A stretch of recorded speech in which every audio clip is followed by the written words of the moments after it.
Waranggana sing apa kuwi jenenge Mbau Reksa Kabupaten Ponorogo. Iya. Sing asline bocah kene.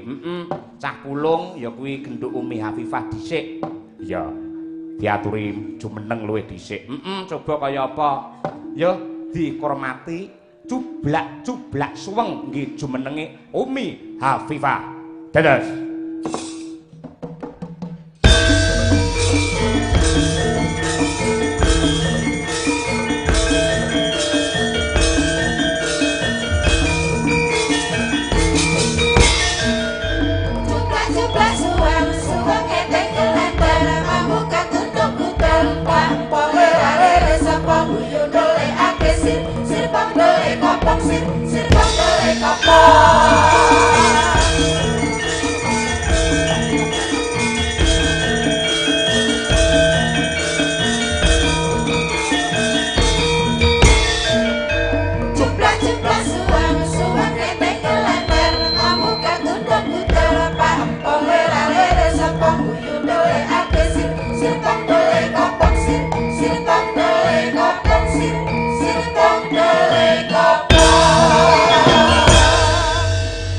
Assalamualaikum warahmatullahi wabarakatuh. Ya Umi Hafifah.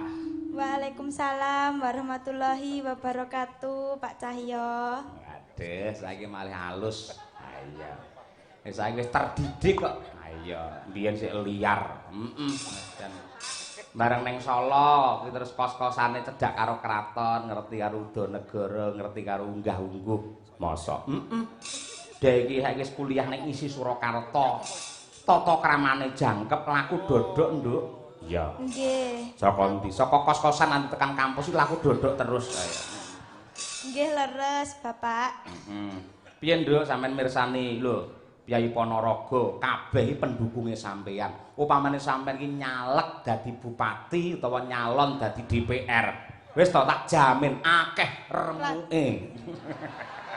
Ampun ngoten niku. Kula ten mriki niku napa nggih? Sing napa niku? Sing jangkung kula kathah lho, Pak. Waduh, iya sing jangkung. Nggih. Sing jangkung iki apa maksudnya? Jangkung niku seperti apa ya? Mendukung saya terus menjunjung saya lah pokoknya. Heeh, junjung dhuwur terus dibanting ngono ya, Om ya. Nggih, pokoke kula nderek mangayu bagya anggenipun Semazapo. Apa? Iya, ini Semazapo. Iya, aku guru takon ngene mendelik mripate ora. Semazapo itu SMA 1 Ponorogo. Oh, Semazapo. Nggih. Oh, lek nggenku kelahiranku berarti ya Blit. Ayo. Napa niku? Blitar, ayo Blitar ngono. Nggih. Duwe kata-kata mutiara atau doa untuk SMA Negeri 1 Ponorogo? Ada. Gimana kata-katamu? Begini. Begitu? Ini untuk siswa-siswi SMA 1 Ponorogo nggih, Pak. Aja ngangge siswi, siswa-siswa. Oh iya, bae. siswa-siswa. Mergo ora enek critane, mesake sing siswi, ora enek critane ya biasiswi, ora enek eneke biasiswa. Ayo. Oh nggih, siswa-siswa. Jadi begini. Jangan hanya menjadi siswa yang cerdas dan berprestasi, tetapi jadilah generasi yang beretika dan bermanfaat. Karena sebaik-baiknya orang, sebaik-baiknya manusia adalah manusia yang bermanfaat bagi orang lain. Wah, elah iki saiki. Saiki malah pinter men lho, ndek men ki omong gur au lho. Saiki wis cerdas, aduh. Pun latihan kok, Pak. Pun latihan ten kos. Oh, wis ngapalne ya. Sampun. Lah kudu ngono kuwi. Mergo jaman saiki sinden ora mung pinter nembang, ora mung pinter joget, ora mung ayu, ning dituntut tetap cerdas, kreatif dan penuh inovatif. Nggih. Tenan lek saiki semester pira ta iki? Semester 3. Melampah 3. Oh, semester 3 wis pintere kaya ngono, cerdase kaya ngono, sampean sok semester 5 genah meteng. Aja. Aja, cotono aku ora. Saya bisa kata-kata bisa lancar begini karena saya sudah kulino bintang tamu. Aduh, mati aku. Sudah laris, Pak. Ya ning kata-katamu ngangge kulino lho marai menghancurkan semua kalimat yang lain ora. Ya bintang tamu harian. Aja nelongso ngono to. Mboten nggih. Niku laku, Pak. Laku. Prihatin. Nggih, laku prihatin. Kok iso? Nggih, kula telateni bintang tamu harian mboten napa-napa.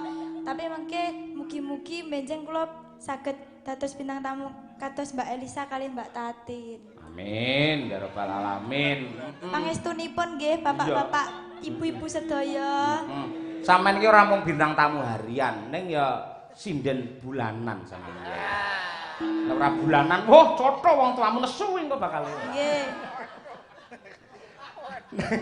Nembang ya, Nduk ya? Nggih, Pak. Heeh, sinden bulanan. Ayo coba kaya apa.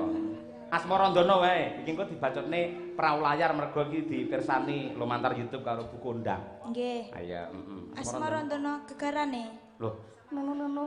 Oh, Semarangan. Nggih. Ayo. Aja turu sare kaki. Panggungmu jembare semono, mlaku rono. Ayo. Dikuasai panggunge. Hop, nang kono dikeroyok penonton malah remuk engko. Nggih. Ayo. Nyuwun sewu nggih Bapak Ibu, kula ten ngandhap. Ten nginggil. Maaf saya ngeblank.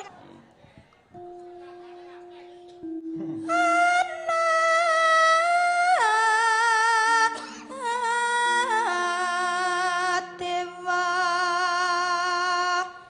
nganglang jagat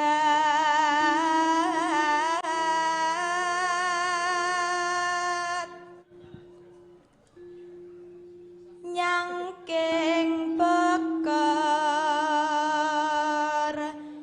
kencanane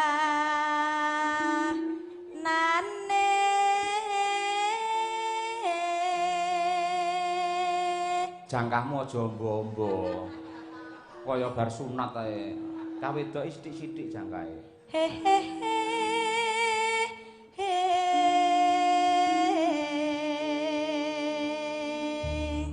Jas. isine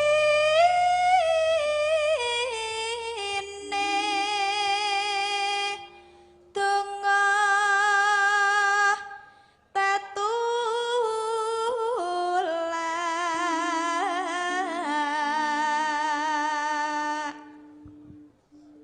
sandang kelawan pangan.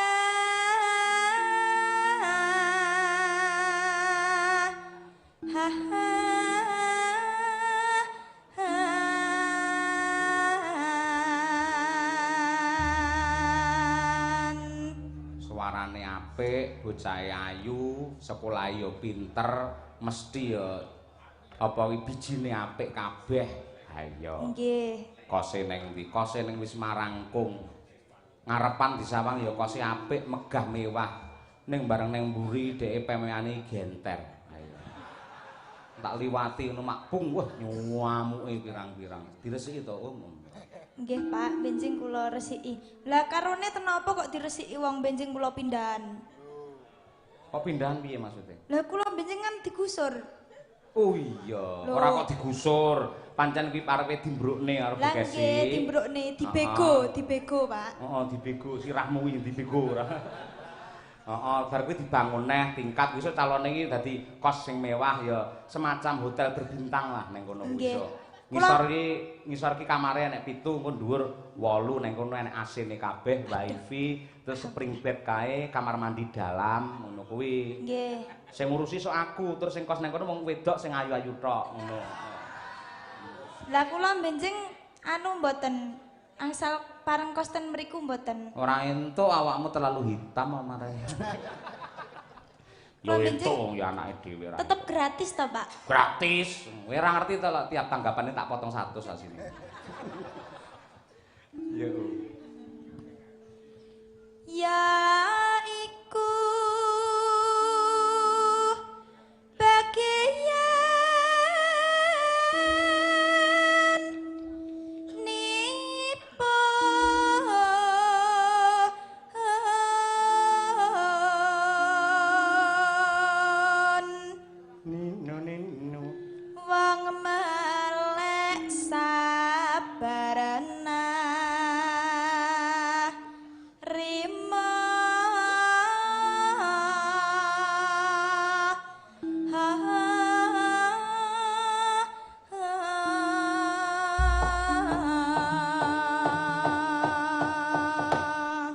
suarane hebat. Ini adalah putra dari Ponorogo Umi Afifah. Nyuwun tepuk tangan para lenggah. Ayo.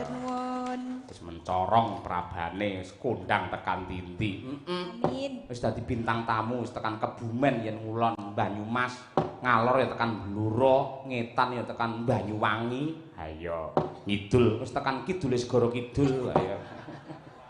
Ayo. Pokoke tak kudang-kudang kuwi bisa dadi waranggana sing hebat kaya Mbak. Amin. Mbak Elisa wae aja Mbak Tatin ya. Lah ten napa to, Pak? Mbak Tatin iki ora ilok mergo dhek sinden sing senengane njaluki saweran ngono. Kuwi aja melu-melu ngono kuwi, ra sopan ngono kuwi ya. Nggih. Ngono kuwi. Kula langsung dipleroki lho kali Mbak Tatin. Kula langsung dipleroki lho Mbak Tatin. Aja manut dalange. Aja manut dalange Mbak Tatin ngoten niku. Alah omongane Tatin ngudrim digagas rasa digagas. Ben omongane kaya mudhek men meling karo aku padahal engko aku aja diunggahne dhisik nggih. Lah apa aku ora iso omong. Ha iya, tetep tak dhisikne. Ayo, piye carane? Jane ora kudu dhisik utawa keri. Iya, penake bareng kok, ha iya. Iya, dados ya ngono ya. Monggo Bu Kondang Sutrisno. Nah, Bu Istiqomah. Nah, iya. Diaturake Prau Lanyar Umi Hafifah. Dados.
Aduh ganti dalang lagu sik. Lagu ya, Mbak Tatin. Ya. Satu lagu dong.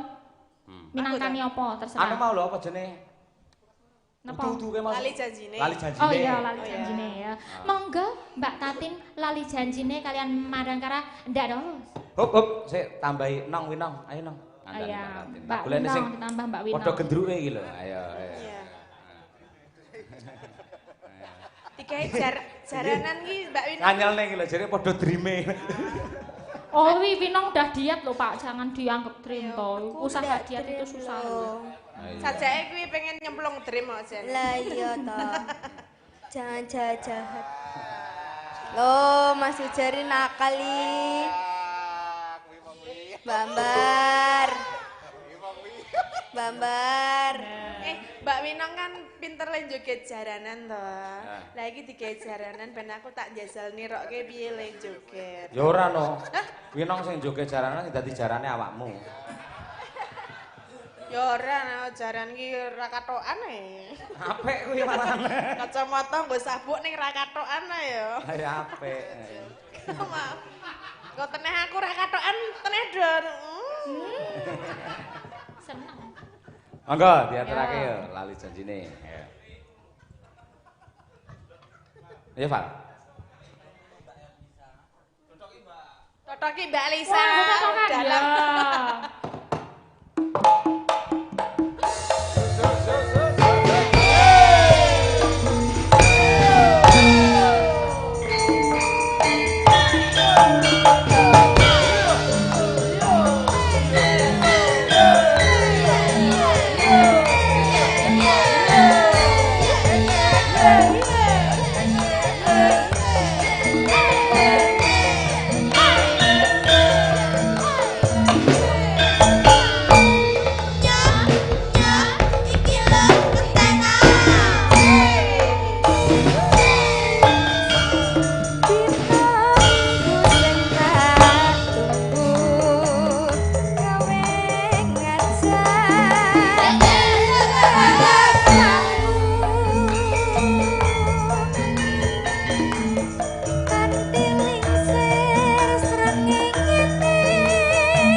Rano Denko nang kene ana Mas apa? Nopal, Mas Nopal. Mas Nopal. Oh, dadi ya padha ae. Kuwi luwih nakal kuwi Mbak. Iya ta. Luwih nakal nek anger digetak nangis. Ra sumbut ya, berarti. Ra suwe ya buang kalen kono. Bangkalan kejem tenan iki. Iki sapa njuk enak ya? Mbak Tatin.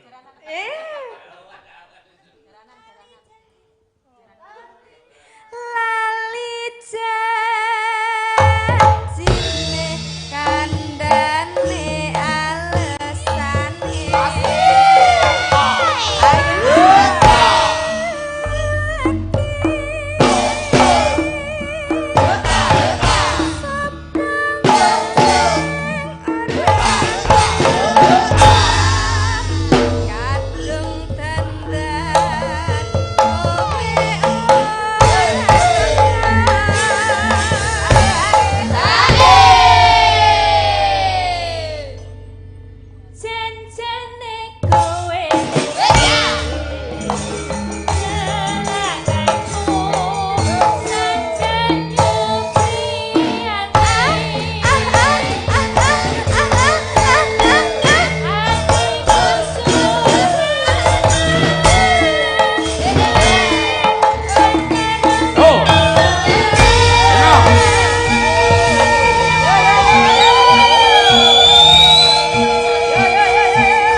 Ayo nang. Aduh gayane. Tulung agungan.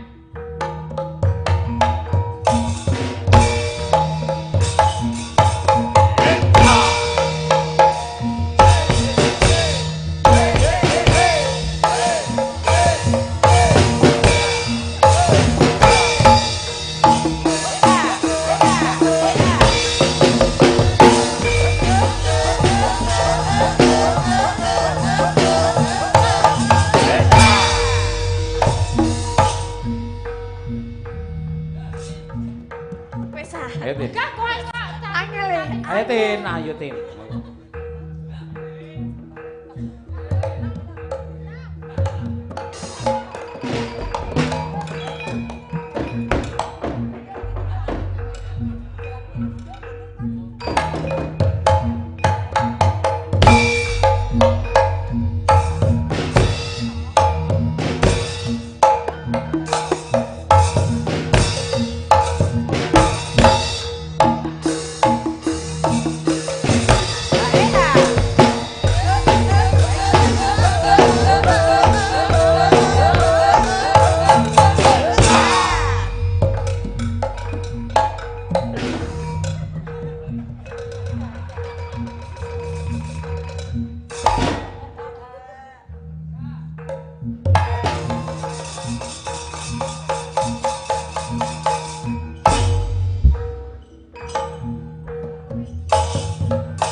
Oke. Ah, Elisa.